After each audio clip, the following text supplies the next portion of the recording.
Hay un espacio dentro de las ciencias sociales que quizás no es muy conocido y que tiene relación con lo que llamamos o conocemos quienes trabajamos en esas áreas como teoría de fronteras. Las teorías de fronteras es tremendamente importantes porque establecen estos espacios dinámicos, como son las fronteras, que constituyen distintas dimensiones políticas.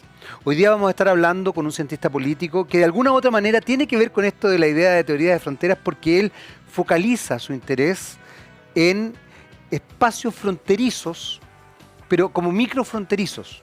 O sea, él habla de la política en el barrio y de cómo se van configurando esas fronteras, esos otros que van aunando ciertos criterios políticos que lamentablemente la macropolítica, lo vamos a decir, pocas veces ven. Les aseguro que va a ser una conversación muy interesante. Por supuesto que acá, en lo personal, es político.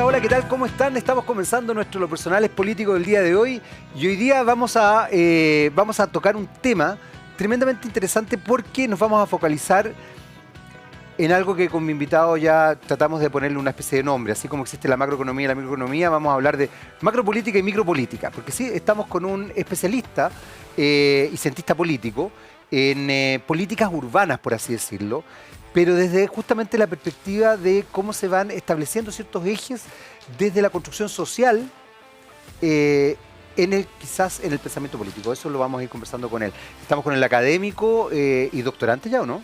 Estudiante de doctorado. ¿Estás estudiante de doctorado todavía? Exactamente. Bueno, ahí ya, futuro doctorante de la Universidad Diego Portales, futuro doctorante en Ciencias Sociales en todo caso. Vicente Nostroza. Vicente, ¿cómo estás? Hola Jaime, ¿qué tal? Muy contento de que estés acá y además me parece muy interesante el foco que tú le has dado a tu carrera, porque en general nosotros estamos acostumbrados a hablar de política internacional o de grandes políticas públicas o desconociendo más bien todo lo que pasa a nivel barrial que sí se condice con ciertos elementos políticos. Claro, absolutamente. Y ahí te quiero llevar a la primera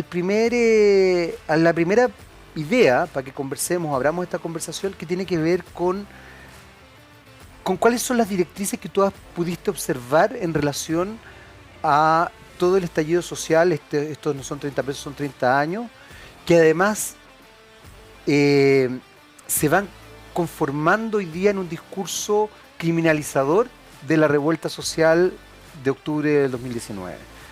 ¿Qué crees tú que llevó? Porque ahí hubo barrio. Claro. Hay gente que todavía dice que no, que hubo, no sé, que hubo Venezuela metido, Cuba, no tengo idea.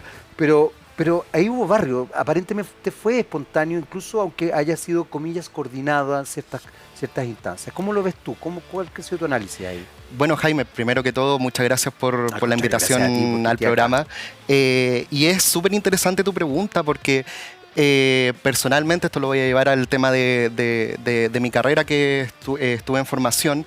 Yo estaba haciendo el 2019 un magíster en desarrollo urbano y tenía siempre el cuestionamiento sobre el malestar social, pero ¿por qué no se preguntaba el malestar social en clave urbana? Es decir, que el malestar social también tiene que ver con las desigualdades que tiene la misma ciudad de Santiago, por ejemplo, u otras desigualdades que, ejemplo, Ciudad de Antofagasta, que uno lo ve caminando en la costa y lo ve inmediatamente en los cerros de Antofagasta, en el tema de las burbujas, de la intervención la diferente intervención del Estado, etc.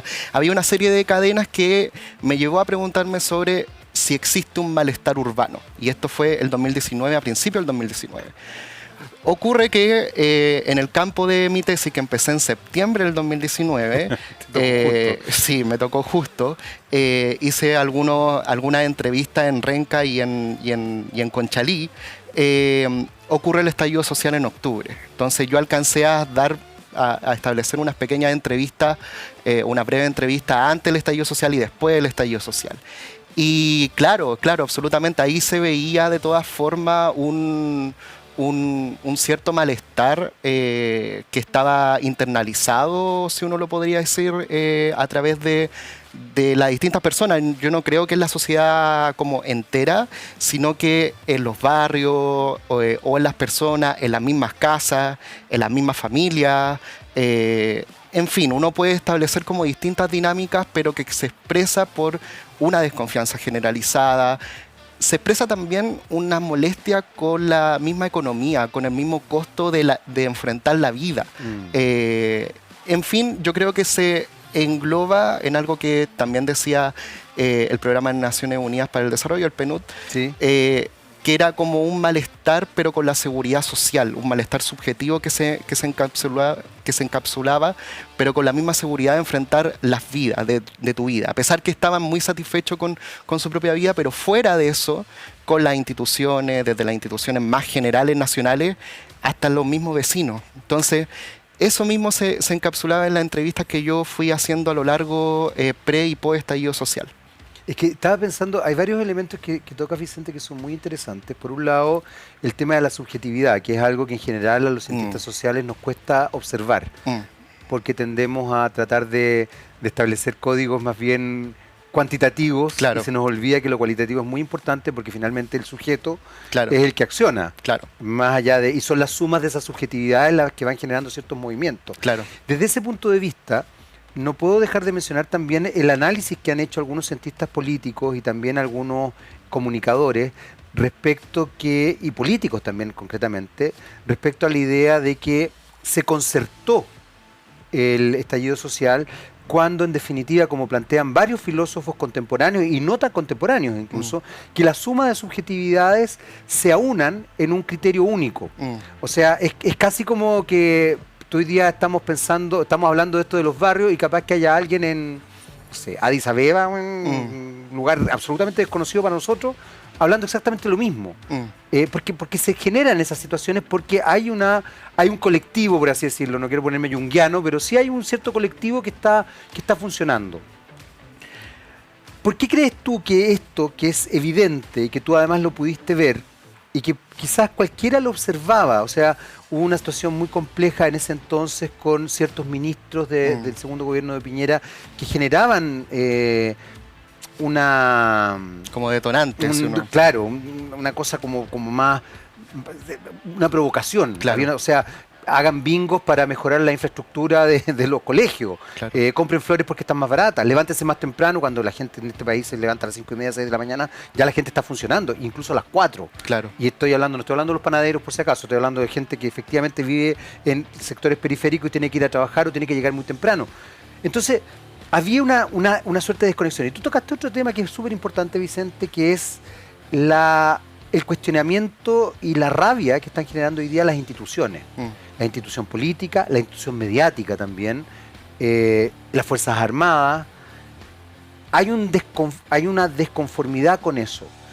¿Por qué crees que deriva este discurso que de alguna manera legitima esta orgánica que se establece en este cabro sí prendió, digamos, a diferencia de lo que planteaba Clemente Pérez, deriva en la criminalización de ese movimiento, que era muy social?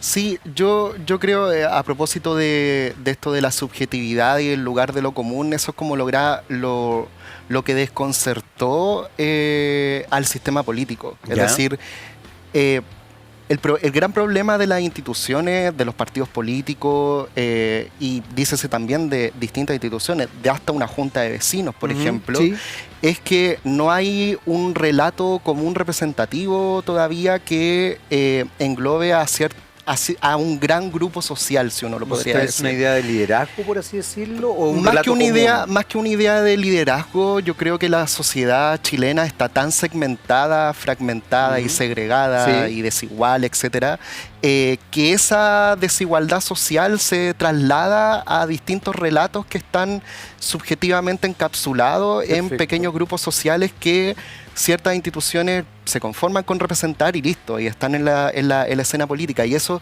se traslada quizá a el tema de la desconfianza generalizada en varias instituciones. Y ese tema, yo creo que cuando ocurrió el estallido social, por ejemplo, la Marcha del Millón se expresó. No hay... Si uno ve esa marcha, no hay ese relato común que buscaba... No, pues son individualidades. Exactamente, o sea, estaban las barras de fútbol, los partidos, ni decirlo. No, de hecho no fueron aceptados. Yo me acuerdo que fui a esa marcha y vi una bandera de Revolución Democrática y una bandera del PC, pero nada más. O sea, como ante ese millón de personas, los partidos no eran aceptados. O sea, ahí estaba centrado el tema. Estaba centrado también el tema de la desigualdad, pero no un relato macro de la desigualdad, claro, sino que si quieres, individual. Digamos. Claro, si quieres podemos ir después al triunfo del rechazo, que también tiene un cierto relato con el tema de la desigualdad, y con esta desconfianza generalizada que de cierta manera desconcerta el sistema político. Yo creo que el acuerdo por la nueva Constitución fue una dirección acertada. La del 15 de noviembre, exactamente, el acuerdo por la paz que se llamó. Pero creo que fue una condición necesaria, pero no suficiente. Yo creo que también tuvo que venir acompañada de ciertas... por ejemplo, nadie se acuerda de la agenda social de Piñera. Piñera, 4 días después del estallido social, pide perdón. Nadie se acuerda de esto. Es como... porque se fortalece la idea de que Piñera es el malo de la película. Exactamente. El monstruo. Exactamente. Pide perdón por no prevenir o lo que pasó. Claro. Y establece que ocurrió el tema de la pizza, ¿te acuerdas? Que puede haber sido muy anecdótico.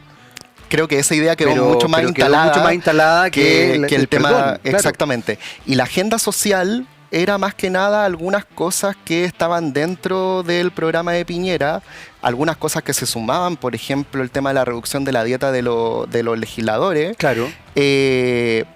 Pero nada más, o sea, no, esa agenda social no fue la respuesta necesaria para que después, 3 días después, marcharan 1 millón de personas en Santiago solamente.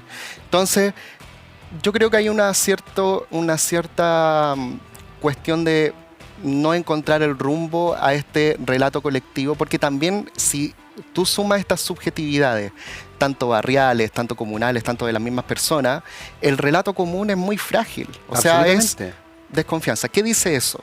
¿Qué dice eso políticamente? ¿Cómo se traduce eso políticamente? Claro, una de las opciones que, repito, o sea, yo estoy muy de acuerdo con lo que se estableció en el acuerdo, establecer una nueva constitución. Perfecto. Pero ¿qué pasa si esa misma convención repitió algunas veces esas mismas lógicas que se estaban criticando antes? Es muy interesante el análisis, Vicente. Y ahí te quiero llevar también a otros elementos, porque de verdad me parece que estás estableciendo una mirada muy, muy buena del fenómeno, que también nos lleva a otra área que te compete mucho, que es las lecturas simbólicas que yo hago de ciertos hechos. En este caso, de la marcha del 1 millón de personas. Tú mencionabas que no habían banderas, por ejemplo, de partidos políticos. O quizás 2 banderas, que es nada. La verdad es que es nada y probablemente son muy reducidos y no tienen ningún impacto. Pero sí hubo muchas banderas de Chile de luto y muchas banderas mapuches, que en realidad no son banderas mapuches, pero que esta bandera que se enarboló muchísimo y que está esta famosa foto que es muy bonita, que lamentablemente no puedo destacar a la fotógrafa, sé que es una mujer, porque no me acuerdo el nombre, pero me habría gustado darle el crédito, que genera también en el colectivo la idea de que es importante el rescatar a los pueblos originarios desde ciertos relatos. Y yo creo que eso es solamente impacto estético, más allá que esa foto es preciosa, y que creo que efectivamente uno tiene que ver el mundo de los pueblos originarios desde otra perspectiva y tiene que integrarlos desde otras miradas.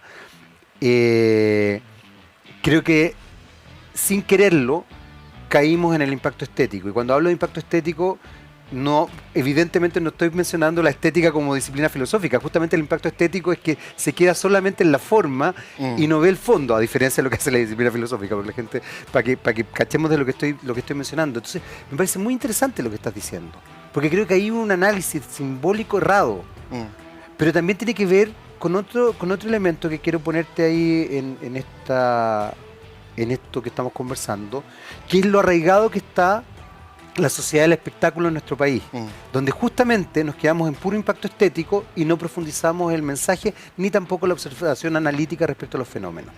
Yo creo que hay dos observaciones ahí. Primero, efectivamente, con esa gran foto, porque es una gran foto. Nico, búscate la foto por si la encontráis por ahí, para que sepan de qué estamos hablando. Claro, es esa foto que fue muy simbólica, que dio la vuelta al mundo. Yo creo que ahí se observa una cierta desconexión. ¿Sí? No, el Pancho le va a explicar qué foto, ¿cierto?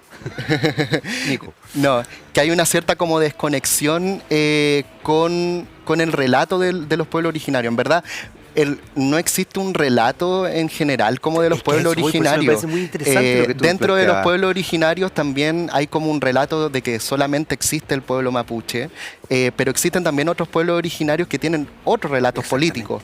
En el caso y además las políticas internas de cada pueblo es... Además.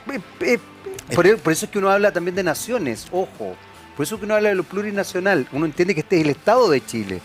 Pero son naciones, tienen políticas, culturas, lenguaje, estéticas. Claro, y te pongo ahí dos datos. Dale. Por ejemplo, con esa foto de la bandera mapuche en el estallido social que generó gran impacto, pero si uno lo ve 2 años después con el plebiscito salida, ¿qué pasó en las comunas donde había mucha población mapuche? Ahí te metí en tus áreas más de expertise. A ver, exactamente, dale. Ganó el rechazo, y ganó el rechazo por un amplio porcentaje. Mucho. Ahora, ¿qué pasa en Rapa Nui? Otro pueblo originario. Claro. En Rapa Nui ganó la prueba. Entonces, hay distintas lecturas de los pueblos originarios que no se engloba en una cierta unificación del relato, como diciendo, esto, por ejemplo, es plurinacional. O buscamos, por ejemplo, un Estado plurinacional, sino que yo creo que ahí se tiene que tocar la tecla con el relato que tiene cada cosmovisión o cada concepción del pueblo originario. No, en profundizar la idea va más que nada con, a propósito de lo que decía Jaime, de lo que yo trabajo, es decir, esta idea de ver los resultados electorales a nivel nacional, por ejemplo, ganó el rechazo con un 62%, pero si uno le hace zoom a distintas territorialidades. ¿Qué es lo que tú trabajas específicamente? Claro, a distintas territorialidades. Ahí uno se da cuenta, por ejemplo, esto de que con amplia población, en comunas con amplia población mapuche, primero hubo una baja participación para la elección de convencionales en pueblo originario, y segundo ganó el rechazo. Pero si uno se va a pueblos originarios como Rapa Nui, que de verdad ese caso yo creo que se debería a los televidentes, por ejemplo, que se dedican a las ciencias sociales, y quizás también a otros televidentes que no se dedican a las ciencias sociales, debería investigar ese caso de Rapa Nui. Pero ¿no será que Rapa Nui también tiene una dimensión cultural muy potente, donde le ha costado incluso vincularse con el continente? En general el pueblo Rapa Nui, no en general, es que es lógico, se asocia mucho más al mundo maorí y al mundo polinésico, mucho más cultural, lenguaje, físicamente, estéticamente, que a toda la franja está larga y angosta franja de tierra que somos nosotros, como le dicen, continente, claro. ¿No será que también ahí hay porque en definitiva también, desde cierto punto de vista, la Constitución daba ciertas directrices de independencia que es que me hace mucho sentido lo que estás diciendo, Vicente. Porque, a ver, ¿a cuál máster? Muéstrela nomás, no se preocupe, yo ahí lo vemos. Muéstrela y si no... Sí, esa misma. Esa es la foto. Esa es. Vamos a mostrar la foto. ¿Tenemos que hacer ya la pausa o no? Ah, ya, ok, para que la muestre ahí si quieren nos vamos con la foto en todo caso. Lo que te decía, o sea, me parece muy interesante la lectura que tú estás haciendo, porque en definitiva también establece la microcultura, por así decirlo. En general, los medios de comunicación se construyen en la masa. Pero se les olvida que la masa también está fragmentada, está atomizada. Y que hoy día más que nunca la globalización ha permitido, lo que puede ser paradójico, pero la verdad es que ha permitido que se atomice la cultura. Y en ese sentido los barrios también funcionan culturalmente de manera muy distinta. Es muy distinto un joven de cierto barrio a un joven de otro barrio. Es muy distinto un joven de cierta universidad al joven de la... Es muy distinto un joven de una misma universidad en distintas carreras. Estética, ética, culturalmente. Entonces, ahí me parece que tú, Vicente, estás metido en un ámbito muy interesante desde las dimensiones político-culturales, porque ahí genera también un pensamiento hasta ideológico. Claro. ¿Cómo lo has ido viendo eso? Mira, tan especialista en este tema específico, hay un montón de especialistas. Por ejemplo, hay un centro de investigación relacionado con temas indígenas, que es parte de los fondos del FONDAP, que dan mejores explicaciones, pero si uno los ve a temas electorales, yo planteo esa paradoja, esa gran paradoja que, insisto, debería ser estudiada, pero a la misma vez creo que lo que falló en este proceso constitucional es establecer este relato común de una óptima manera. Creo que se dejó el espacio, y esto quizás lo podemos también analizar, se abrió muchos flancos para que se estableciera el anti. Quiero que profundice ahí. Quédate con la idea porque tenemos que hacer una pausa. Pero quédate con la idea porque quiero que profundice ahí porque me parece muy interesante, porque tiene que ver también con conceptos que hoy día se trabaja mucho en ciencias sociales, que es el otro. Claro. El otro enemigo, además. Claro. El anti como otro enemigo. Claro. Vamos a hacer una breve pausa aquí en Lo Personal es Político. Señor director, perdón, una pregunta. ¿Mostró la foto, no? Ah, la mostró. Es que yo pensé que la estábamos viendo nosotros nomás, pero... Ok, ya. Todos vieron la foto. A esa foto nos referíamos con Vicente. Vamos a hacer una breve pausa. Volvemos inmediatamente con más de Lo Personal es Político. Sigan, por supuesto, en la compañía de TVX. Vamos y volvemos.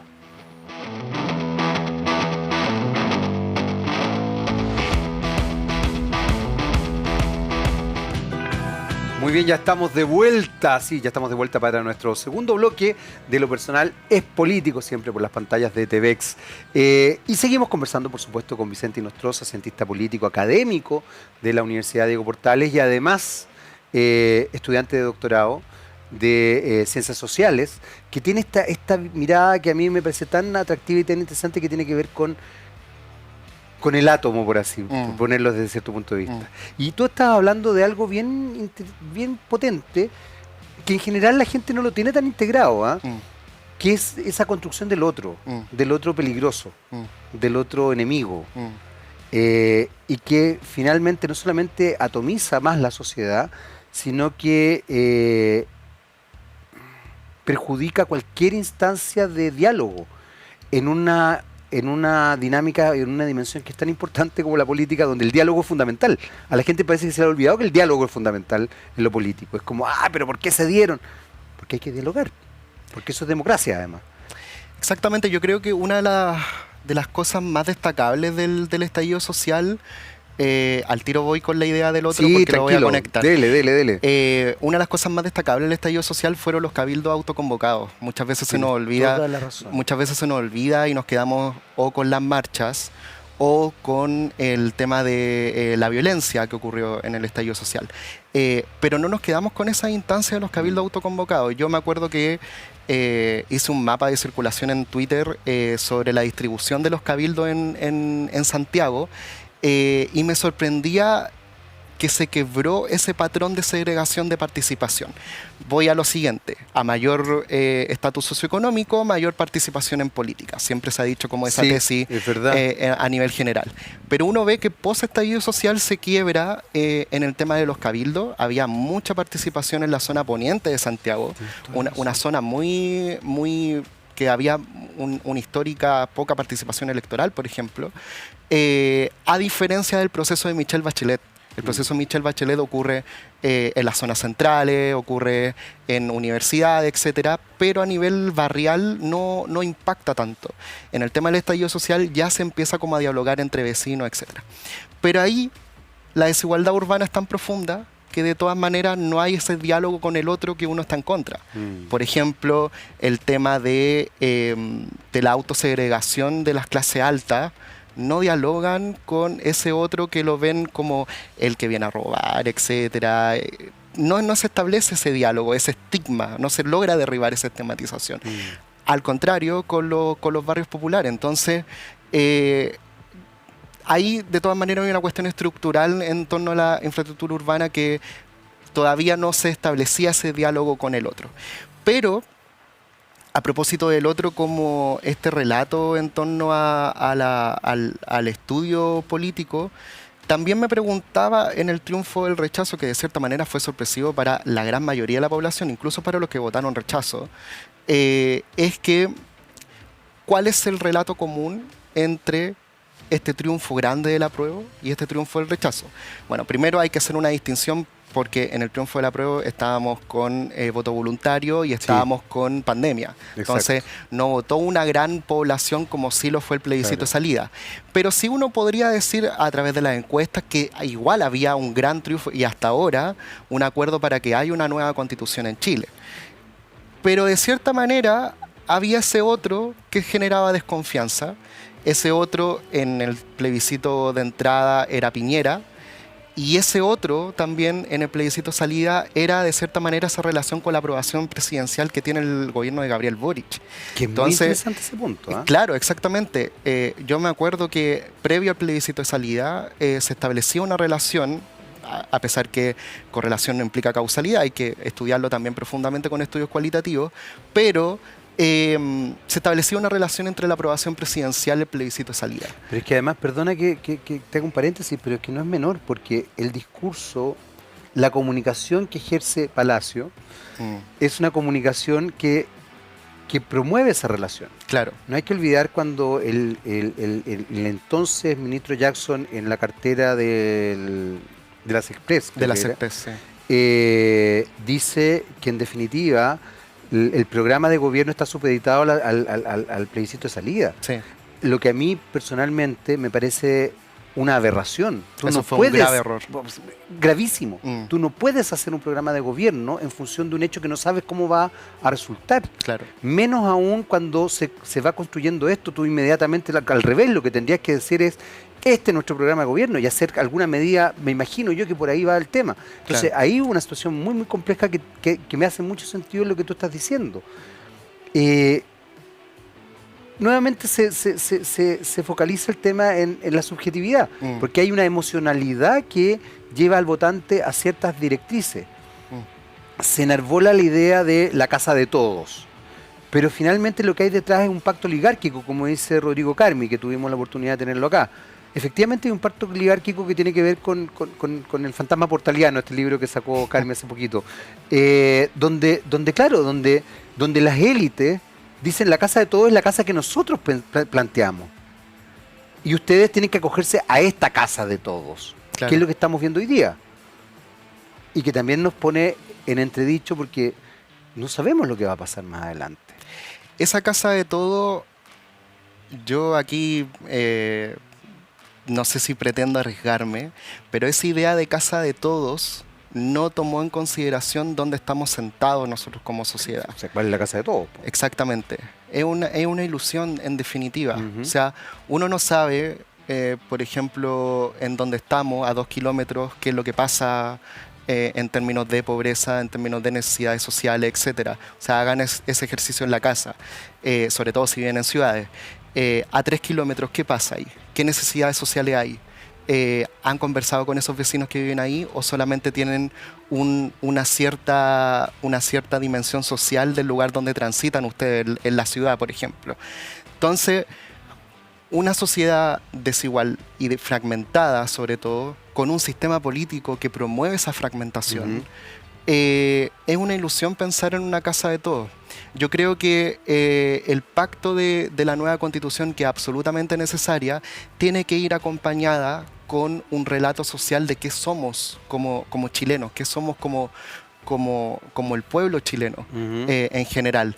Porque sin eso son discusiones que al final son demasiado atomizadas, lleva un texto común, y eso, como te decía, abre flancos para los anti. Si uno ve, por ejemplo, en la franja del rechazo o en la campaña del rechazo, en cada cada barrio, en cada población, en cada segmento social, se abría un anti que inmediatamente hacía estar en contra de ese proyecto de nueva constitución. El anti que fue más, yo creo, más relevante es el tema de la desconfianza a la Convención Constitucional y el tema de la desaprobación al gobierno de Gabriel Boric. Pero también se abría anti respecto al tema de vivienda, respecto al tema del Chile plurinacional, respecto al tema del sistema judicial.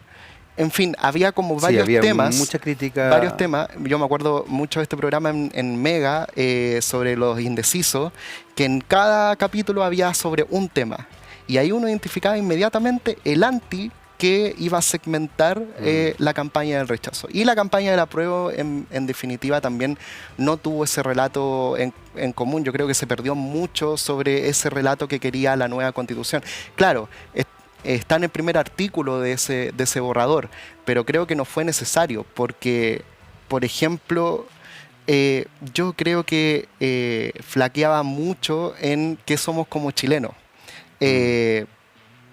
Eso fue una de las grandes que yo creo que sí lo tenía, pero algunos convencionales atornillaban al revés en torno a aquello. Y claro, llevaban, perdón Jaime, llevaba la discusión a un determinado grupo que querían representar. Entonces, es que es muy interesante lo que estás diciendo, Vicente, porque en general nosotros tendemos a ver que quienes atornillaban al revés como convencionales eran evidentemente ciertas personas que se meten a la convención probablemente para atornillar al revés. Claro. O sea, qué sé yo, la figura de Marinovich, republicana, que no quiere cambiar la Constitución. O sea, evidentemente ella estaba ahí para atornillar al revés. Legítima o no legítimamente. Y pero, perdón Jaime, buscaba representar un cierto grupo. Además, pero lo grave es cuando tú tienes convencionales que se supone que están en función del trabajo de hacer una nueva Constitución, y están en su relato individual, que me parece que eso es muy potente y que además en algunos aspectos, voy a ser muy patudo porque voy a tirarme casi como un diagnóstico psicoanalítico, pero casi narcisista, digamos, o sea, como de yo aquí, y en ese relato individual casi narcisista, atornillan al revés. Y nuevamente esta figura del impacto estético. Claro. Donde, porque tampoco hay un mea culpa de esos convencionales que me parece mucho más grave. Porque tiene que ver casi con lo que hizo el ministro Jackson, consciente o inconscientemente, cuando sale diciendo nuestro programa está supeditado a lo que pase el 4 de septiembre. Qué bueno que ponga ese punto, porque yo creo que también, sumado a esa autocrítica respecto a la izquierda, si uno lo podría decir así, se supone, un supuesto, que la izquierda busca representar al pueblo, a lo más desfavorecido, a lo más necesitado, etcétera. Pero si uno ve los resultados del plebiscito, por ejemplo, lo voy a llevar a la comuna de Puente Alto, donde me crié ahí, hasta hace poco vivía en Puente Alto, y me sorprendió mucho el resultado de que en Bajos de Mena ganó el rechazo, y en las otras partes de Puente Alto ganó el apruebo. Y sobre todo en partes donde era ya más de clase media, etcétera. Ahí ganó más el apruebo. Pero ¿qué pasa en las comunas populares? Que no se repitió el mismo patrón de... La Pintana. Exactamente, La Pintana. En Lo Espejo, la por alcaldesa, ejemplo. por favor, fue una activa representante del apruebo. Exactamente. Entonces, yo creo que ahí también cabe hacer la autocrítica. Y el relato va en este tema de la segmentación misma que también lo favorece el tema de la digitalización, de las campañas, etcétera, pero que hasta los mismos partidos políticos, hasta los mismos líderes políticos promueven. Y eso es una espiral un poco viciosa, peligrosa para el mismo sistema político, donde buscan fomentar y agrietar más esa brecha para réditos políticos. Por ejemplo, con cualquier sistema electoral, pero sobre todo con este sistema electoral, yo estaba en contra del binominal, por ejemplo, así que no se tome esto como una defensa al binominal, pero el sistema proporcional que nosotros tenemos, a pesar que el sistema binominal también era un sistema proporcional, pero con una magnitud de escaño más reducida, lo que hace es que yo con menos votos o sumándome una lista donde hay una figura política que me va de cierta manera a traer los votos para ser electo, con esos pequeños votos entonces buscan el nicho suficiente para instalarse ahí y salir electo. Creo que eso es un gran peligro, sobre todo si se piensa así por parte de los líderes políticos, en este sistema que busca agrietar aún más el tema de la sociedad chilena. Eso creo que no se piensa demasiado ni en la discusión constitucional ni en la discusión política en general. Me acuerdo que Gabriel Boric, el presidente, lo mencionó en un discurso que fue criticado y fue un poco ¿cómo uno lo podría decir? Lo molestaron por eso, porque dijo la palabra merluzo por primera vez en un discurso presidencial, claro. Pero tenía mucho sentido, porque dijo sobre una señora que le gritó merluzo. Entonces, él se preguntaba sobre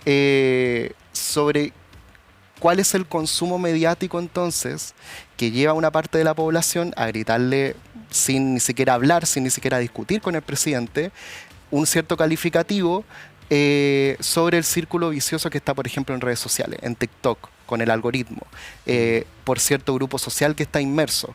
Y yo creo que eso nos falta un poco, como pinchar esa burbuja. Nosotros sí, creo que es necesario pinchar esa burbuja, pero yo creo que el sistema político se tiene que hacer esa pregunta también. Ya, pero ahí nosotros tenemos casos bien claros donde, por ejemplo, los medios le dan tribuna a ciertos personajes políticos que tienen discursos de alto impacto estético, sin ningún sentido, y fomentan ciertos relatos que permean al pueblo, que además les gusta, porque probablemente señora que le grita merluzo al actual presidente, así como otro le gritará payaso a otro presidente, claro. Siente que está generando una cosa muy profunda y está haciendo como un acto revolucionario, cuando en definitiva no está haciendo nada. No solamente no está haciendo nada, sino que está perjudicando socialmente a todos.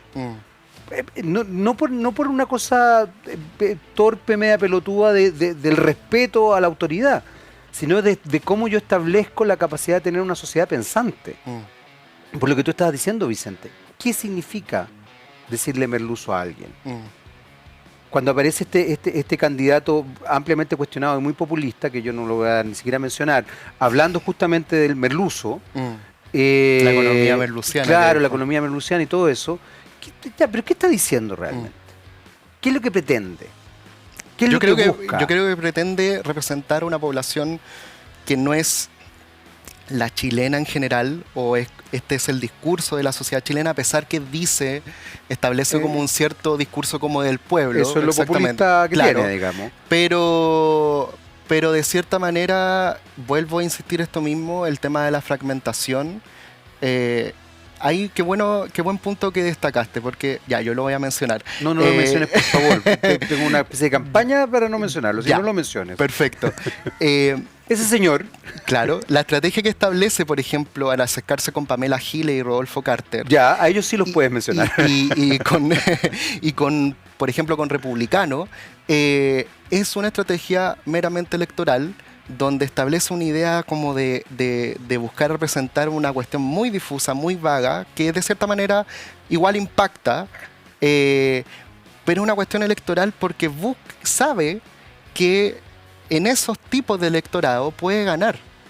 Ejemplo. Sí, muy buen punto. Ese candidato del Partido de la Gente busca representar al norte del país. El norte del país le va... De hecho, le fue muy bien. Le va muy bien a... No solamente a... Le va muy bien a candidatos del Partido de la Gente. Pero a la misma vez saben que la región metropolitana son muy débiles. ¿Quién es fuerte ahí? Pamela Giles y Rodolfo Carter. Rodolfo Carter es alcalde de la Florida. Sí, claro. Pamela Giles sacó una gran votación en el Distrito 12. Sí, o sea, arrasó, digamos. Exactamente. Republicano, por ejemplo. Sí, claro. En el sur del país. Le va muy bien. Muy y bien. En este cono de alta renta, Las Condes, Lo Barnechea, que tiene hasta concejales en las mismas comunas. Y en una parte del norte grande. Yo me acuerdo que mapeamos eso y ese es como el tipo de población. Claro, en el fondo abarca... Puzzle completo. Claro. Puzzle completo. Entonces, insisto, esta idea de solamente buscar lo electoral sin un relato político solamente buscando esos pequeños nichos que aunarlos con pegamento va a establecer un cierto relato político, creo que va a fragmentar aún más la sociedad y eso es un daño terrible. Pero eso quizás es el interés que tienen, no sé si esa persona en particular, pero ese es el cierto interés que tienen algunas personas, mantener la fragmentación. Claro. Es casi como de código básico, muy Maquiavelo, divide para gobernar, digamos, claro. Mantener la fragmentación, mantener el no diálogo y establecer a enemigos. A mí eso me sorprende mucho, o sea, es sorprendente cómo buscan enemigos. Claro. Entonces, ahí hay una cosa que es muy peligrosa, pero que además sigue permeando en la gente. Porque fíjate que hay algo, Vicente, que tú has, o sea, que me ha hecho reflexionar mucho conversando contigo, que tiene que ver también con cómo seguimos potenciando una sociedad tremendamente inculta respecto a estos temas. Pero no inculta no solamente porque no sepa, sino que inculta porque no reflexiona, ni le interesa, ni profundiza, ni analiza. Tenemos que hacer una breve pausa. Muy buen punto que tocaste, porque volvemos inmediatamente ahí, quédese con la idea. Sí. Volvemos inmediatamente con más de lo personal político, por supuesto que por las pantallas de TEDx. Vamos y volvemos.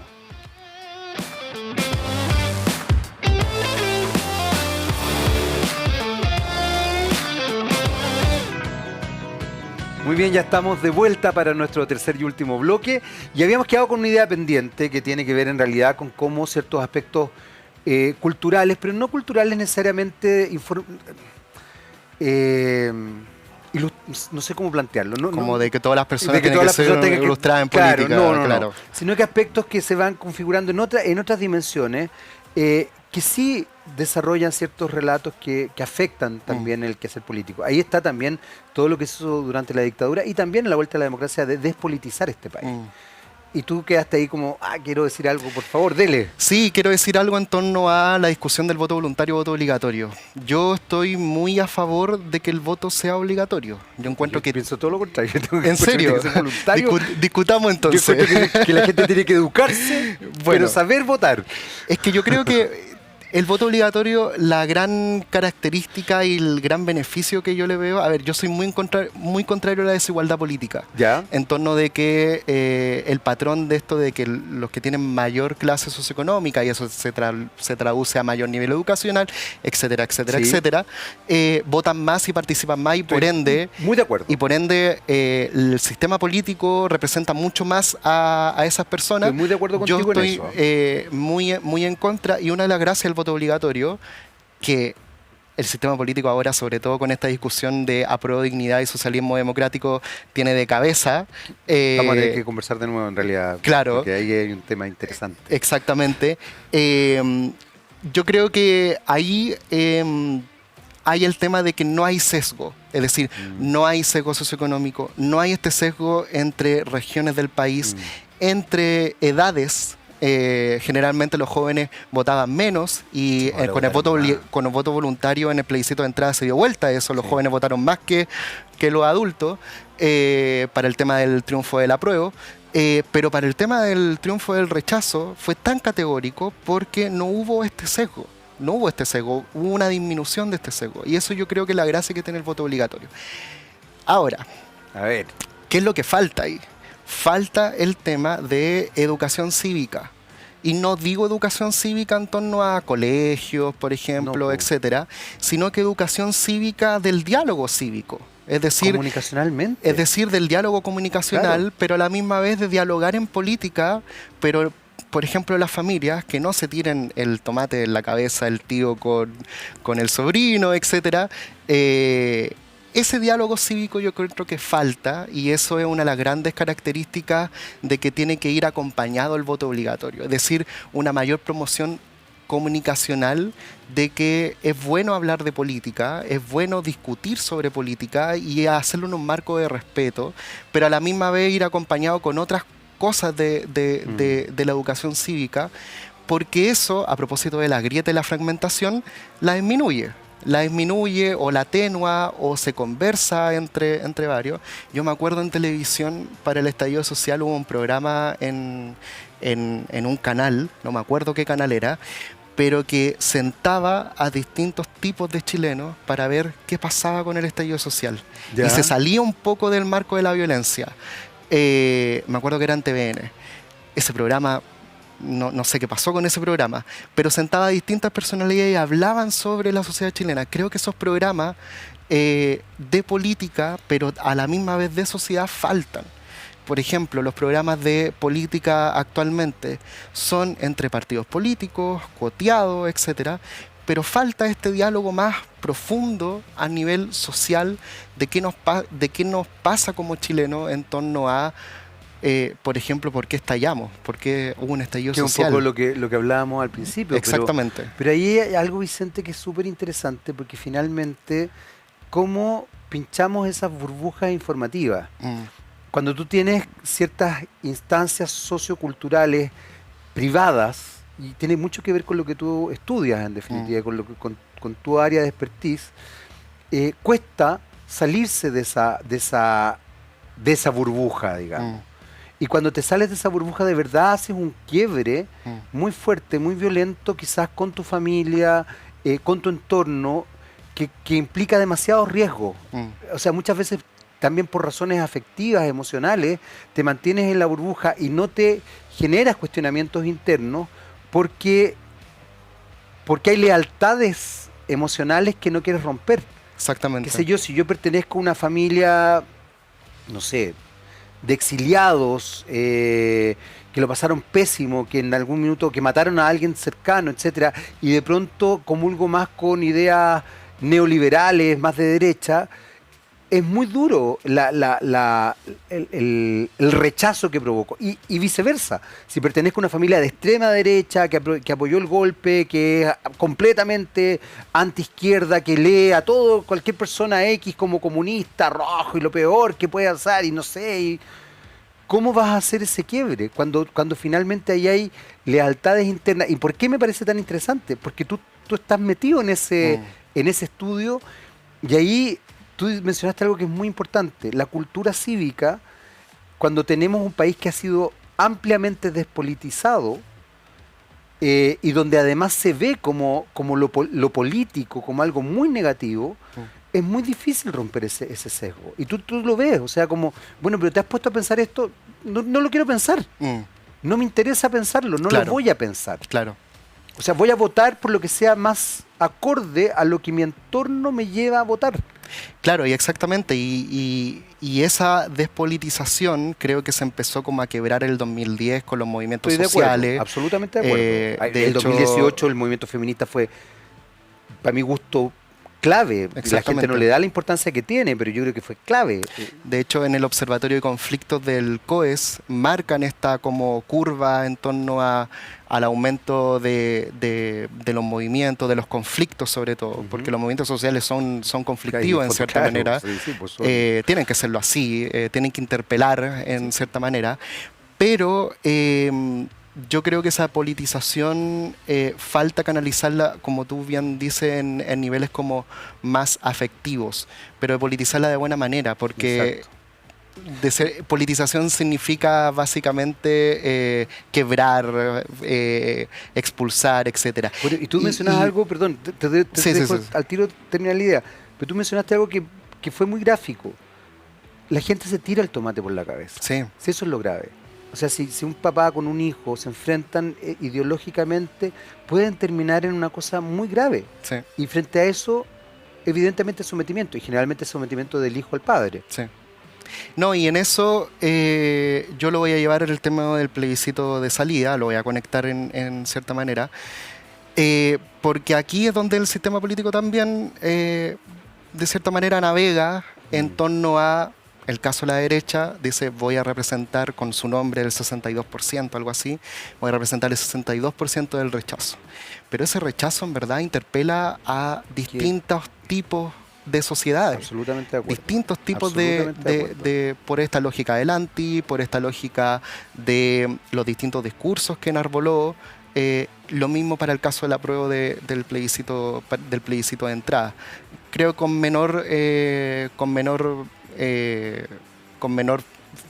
flancos, si uno lo podría decir, pero sí había este pegamento de pequeños grupos sociales que yo creo que va a ser difícil de canalizar en torno al plebiscito de salida, y eso es lo que va a llevar nuevamente a estas discusiones, a estas peleas en estos grupos, etcétera. Así que... Sí, tienes razón. Y eso se arriesga también a que tengamos, bueno, o a que todo quede en statu quo. Exactamente. Y efectivamente no se haga ningún cambio. Bueno, eso va a ser como lo más catastrófico Yo creo de todo el mundo. Sí, que es complejo. Toda la revuelta social, en torno a no solamente el estallido, sino que al vértigo que vivimos como sociedad, finalmente se transforme en ningún cambio en concreto. Eso yo creo que es una de las peores cosas que le puede pasar al tema de los escenarios futuros como sociedad chilena y la política chilena también. Fíjate que bueno, vas a tener que venir de nuevo, Vicente, cosa encantado, que aunque tú no lo creas, se lo digo a muchas personas, pero de verdad porque tengo muchas ganas de que sigamos conversando. Y ahí sí yo hago un modesto llamado a todos mis colegas, porque encuentro tremendo que en general la televisión abierta esté volviendo a los 90, a los 80 o al 2000 en sus líneas editoriales, cuando eso habla de una desconexión con la sociedad de verdad compleja y después no nos lavemos las manos, tenemos responsabilidad social. Vicente, de verdad un placer, éxito en su doctorado. Espero ojalá. Pronto nos veamos ahí, que usted sea doctorante ya, candidato a doctor. Y nada, pues. No, encantado, Jaime, muchas gracias por la conversación, ha sido de verdad, se me ha pasado volando, como te lo dije, y de verdad muy buena conversación y espero venir de nuevo a tu programa. Vamos a tenerlo ahí en carpeta de todas maneras, porque además te aseguro que van a pasar muchas cosas. Muchas cosas, sí. Nosotros los dejamos invitados, por supuesto, para seguir en la compañía de TVX, se viene una programación muy interesante, y a otro, lo personal es político. Chao, chao.